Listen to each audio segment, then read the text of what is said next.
Hi నమస్తే, welcome to Mara media. నేను మీ కేవీఆర్. ఆంధ్రప్రదేశ్లో కూటమి సర్కారు అరెస్ట్ల పర్వం ఎట్లా నడుస్తుందో చూస్తూనే ఉన్నాం కదా. నిన్న మొన్న పిఎస్ఆర్ ఆంజనేయులు, ఆ తర్వాత రాజ్ కేసిరెడ్డి ఇట్లాంటి వాళ్ళనల్లా అంటే పెద్ద పెద్ద వికెట్లను పడగొడుతూ ఇప్పుడు లేటెస్ట్గా మాజీ మంత్రి విడుదల రజని మరిది గోపీనాథ్ను హైదరాబాద్లో పోలీసులు అదుపులోకి తీసుకున్నారంట.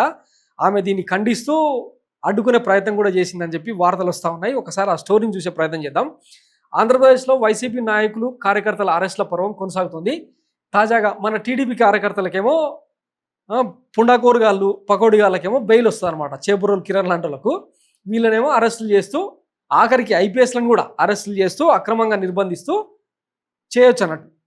తాజాగా మాజీ మంత్రి విడుదల రజని మరిది గోపిని ఏసీబీ అధికారులు అరెస్ట్ చేశారు.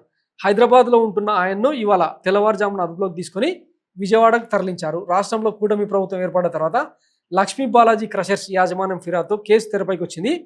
మాజీ మంత్రి విడుదల రజని ఆమె మరిది పిఏ తమ డబ్బు కోసం బెదిరించారనేది ప్రధాన ఫిర్యాదు. ఈ ఫిర్యాదు మేరకు ఒక ఐపీఎస్ అధికారితో పాటు రజని ఆమె చుట్టూ ఉన్న ముఖ్యులపై కూడా కేసు నమోదైంది. రజనీకి ముందస్తు బెయిల్ దక్కింది. ఈ నేపథ్యంలో హైదరాబాద్లో ఉన్న విడుదల గోపిని అరెస్ట్ చేయడం ప్రాధాన్యం సంతరించుకుంది. మరీ ముఖ్యంగా చిలకలూరుపేటలో వైసీపీ కార్యకర్తలు మొదలుకొని నాయకులపై వరుస ఫిర్యాదులు, కేసులు, అరెస్టులు మితిమీరుతున్నాయన్న ప్రచారం జరుగుతుంది. కేసులతో భయభ్రాంతులకు గురి చేయాలని మాజీ మంత్రి ప్రస్తుత ఎమ్మెల్యే పుల్లారావు చాలా తప్పులు చేస్తున్నారని మాజీ మంత్రి విడుదల రజని ఇటీవల విమర్శలు చేశారు. మాజీ మంత్రి అరెస్టుతో ఆ నియోజకవర్గంలో ఆగే పరిస్థితి ఉండకపోవచ్చు, మరిన్ని అరెస్టులు జరిగే అవకాశం ఉండొచ్చు. నెక్స్ట్ విడుదల రజని కూడా అరెస్ట్ అయ్యే అవకాశం ఉండొచ్చు. ఆ తర్వాత రాజ్ కేసిరెడ్డి ఇచ్చిన కన్ఫెషన్ స్టేట్మెంట్ ఆధారంగా ఆ జగన్ పేరు చెప్పకపోయినా ఇంకా ఆయన పేరు వీళ్ళే రాసుకొని సిట్ అధికారులు జగన్ కూడా అరెస్ట్ చేసినా ఆశ్చర్యపోనక్కర్లేదన్న చర్చ పెద్ద ఎత్తున జరుగుతూ ఉందన్నమాట. మనమైతే అడ్డికి పావు షేరు 99 పైసలకు ఇక మనకు అయినోళ్లకు కులపోళ్లకు ఉర్సానో అర్సానో ఆ క్లస్టర్కు వందలాది వేలాది కోట్ల విలువ చేసి భూమిని అప్పనంగా అప్పగించవచ్చు. నిన్న జూమ్ కాల్ అది ఇంకొక స్టోరీలో చెప్తా.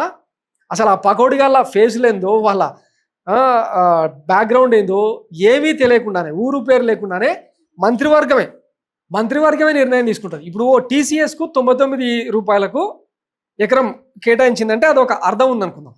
ఎందుకంటే అదొక ప్రామినెంట్ కంపెనీ. హైదరాబాద్లో వేలాది మంది ఉద్యోగులకు ఉపాధి అవకాశాలు ఇస్తూ ఉంది. తర్వాత హైదరాబాద్కు, తెలంగాణకు, దేశానికి ట్యాక్స్ల రూపంలో కొంత కంట్రిబ్యూట్ చేస్తున్న సంగతి తెలిసిందే. అమరావతి లేదంటే ఆంధ్రప్రదేశ్ బ్రాండ్ ఇమేజ్ పెంచేదానికి టీసీఎస్ లాంటి పెద్ద సంస్థలను వాళ్ళకి రాయితీలు ఇచ్చి, సబ్సిడీలు ఇచ్చి, ఇక రకరకాల అన్ని తాయిలాలు ఇచ్చి తీసుకురావడం పెద్ద ఎవరికి ఆబ్జెక్షన్ లేదు. కానీ ఊరు పేరు లేని ఉర్సాకో అర్సాకో ఇచ్చినప్పుడు మరి దీనిలో ఏమీ అవినీతి లేదా? దీనిలో ఎంతమందిని అరెస్ట్ చేయాలి? స్వయంగా నారా లోకేష్ బాబు గారి హస్తం ఉందని చెప్పి నిన్న కేశినేని నానితో సహా చాలామంది విమర్శలు చేస్తూ ఉన్నారు కదా. మరి దీని మీద ఎంక్వైరీలు వద్దా? ఇప్పుడు వీళ్ళు చేసేది తప్పే అనుకుందాం. ఆ బాలాజీ క్రషర్స్ వాళ్ళను బెదిరింపులు చేసి డబ్బులు ఇవ్వకపోతే కమిషన్ మూపిస్తామని చెప్పి ఏదేదో మాట్లాడినో సరే. పాత చరిత్ర మొత్తం తవ్వుతా ఉన్నారు. ఇప్పుడు నడుస్తున్న చరిత్ర దీనికి అడ్డుకట్ట వేయాల్సిన అవసరం లేదా? సో ఇవన్నీ ఆంధ్రప్రదేశ్ ప్రజలు గమనిస్తలేరు అనుకుంటే అది మీ మూర్ఖత్వం అవుతుంది. ఇప్పుడు ఈ 99 రూపాయలకు 99 పైసలకు విలువైన విశాఖ భూములు కట్టబెడతా ఉన్నారు కదా. మరి అదేదో అమరావతి బ్రాండ్ ఇమేజ్ని బిల్డ్ చేయడానికి అక్కడ లిఖిస్తలేరు అంటే అక్కడ మన కులపోళ్లకు మనం కమిట్మెంట్ ఇచ్చిన వాళ్ళకు ఆ 1,00,000 ఎకరాల భూములను పందేరం చేయాలి కదా, అక్కడ ఇయ్యరు. సో ఈ లాజిక్లు ఇవన్నీ సిఆర్డిఏ అవినీతిని, ఆ భూపందేరాన్ని సుప్రీంకోర్టు కూడా ఆక్షేపిస్తున్నా కూడా మనకు సోయి రాదు, మనకు బుద్ధి రాదు. అవి చేసుకుంటూ పోదాం. నెక్స్ట్ ప్రభుత్వం మారితే ఈ భూ కుంభకోణాలకు సంబంధించి ప్రపంచంలోనే అతిపెద్ద భూ కుంభకోణానికి కేంద్ర బిందువు అయిందట అమరావతి. మరి అక్కడ అక్రమాల గురించి, అరాజకాల గురించి బయట ప్రపంచానికి తెలియనివద్దా? మాట్లాడుకుందాం.